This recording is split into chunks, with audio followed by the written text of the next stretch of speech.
everybody, welcome back. So today I am doing a review of Lakesedge by Lyndall Clipstone, and this was the Owlcrate book for the month of September. We got it a little late, it came in October, and Owlcrate is obviously a subscription box that has like bookish things in it, and we got this kind of picture, and I'm presuming that it goes along with the book. Yeah, so this picture goes along with the book. So Lakesedge, I guess, is going to be a series, and it's the World at Lakesedge series.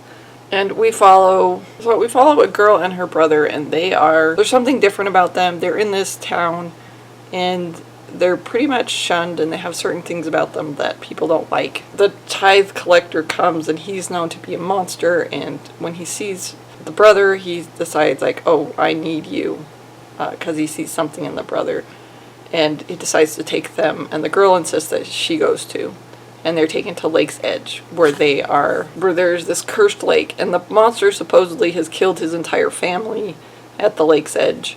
Valletta, the girl, is convinced that he's going to kill her brother Arian.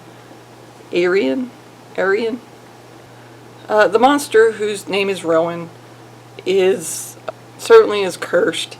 And he knows that the lake's cursed. He knows that he has to cure the curse because it's slowly becoming bigger, and he's afraid it's going to envelop the whole world. As far as young adult novels go, I have to say that it was not like a normal young adult novel. It didn't have as many as the tropes and everything, and the tropes that it did have were a little bit different. And I found as I was reading it, I kept going like, this book reminds me of, certain things. So the books that it reminded me of Beauty and the Beast. You have Rowan, who's considered a monster, and you have Valletta, who has sacrificed her life, or the life that she knows, in order to go be with this monster. And there is even a part in where she runs off, and he comes to save her and has to fight off a monster in the woods. So it certainly had Beauty and the Beast vibes. It had Hansel and Gretel vibes because it had the brother and her sister going to a house in the woods, who they were also like sent away by their stepmother or the adoptive mother, whoever was taking care of them. There was parts of it that were like the secret garden. There was actually a garden and a key to that garden, and so it reminded me of the secret garden. The Haunting of Hill House, because you have this kind of creepy mansion that's cursed and it's got creepy things going on.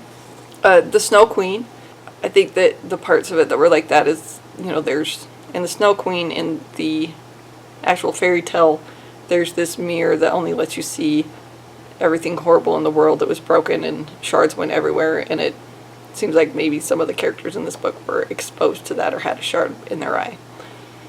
Or in their heart. There's definitely like kind of Faust vibes, like making deals with the devil and stuff like that. The Monkey's Paw, that was like a short story, and there's like this, you make wishes on this item, but it never turns out the way that you want, and there's always a hefty price for it. And Dr. Jekyll and Mr. Hyde. So as I was reading this, I was definitely wondering like what the author's inspiration was, because it reminded me of all those books. There were parts of it that just kind of brought all these different things out. And overall, I enjoyed reading it. It was fun to read, and romance and everything, obviously, that's part of young adult fiction. It wasn't horribly annoying, but I don't know, it almost bordered on Stockholm Syndrome. Those were kind of the things that I enjoyed about it, thought was fun about it. I didn't like the romance. Like I said, it wasn't overly annoying, but it was kind of cheesy, and it bordered on Stockholm Syndrome. I guess I didn't like how the main character was a little bit overly willing to sacrifice everything. It was almost like she had no desires of her own, and that her whole purpose was making sure that everybody else was safe, and that she was willing to sacrifice her own happiness and her own life and her own way of life. I mean, she insisted that she go with her brother and give up everything that she knew, and she didn't have like a amazing, wonderful life. She was a little bit too much like, I'm going to sacrifice everything for everyone with no regard for myself. So I think that's a little bit, it bothered me. The other thing about it is, I felt like there was this big gaping plot hole.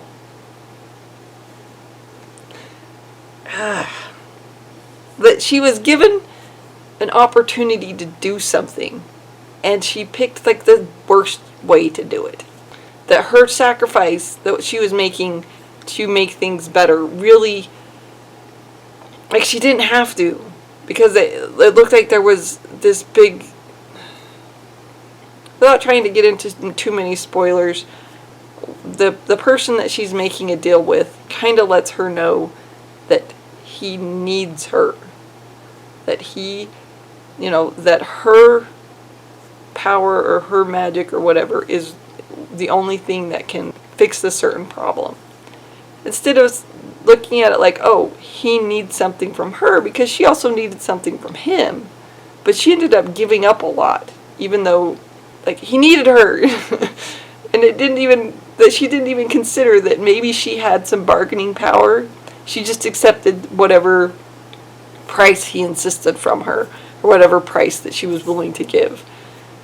And so it seemed like her sacrifice was a lot bigger than it needed to be, because he needed her. And I just felt like, why didn't she notice that? Is she the only one required to sacrifice things in order to reach this certain goal? So anyway, like, other than that, I actually did enjoy the book. I haven't really decided if I'm picking up the next one in the series. I don't even know when it comes out. I'll think about it though. Maybe. Like, based on the end, I kind of want to know what happens. I'm just hoping that the main character makes better choices. Alright, so that is my review of Lakesedge.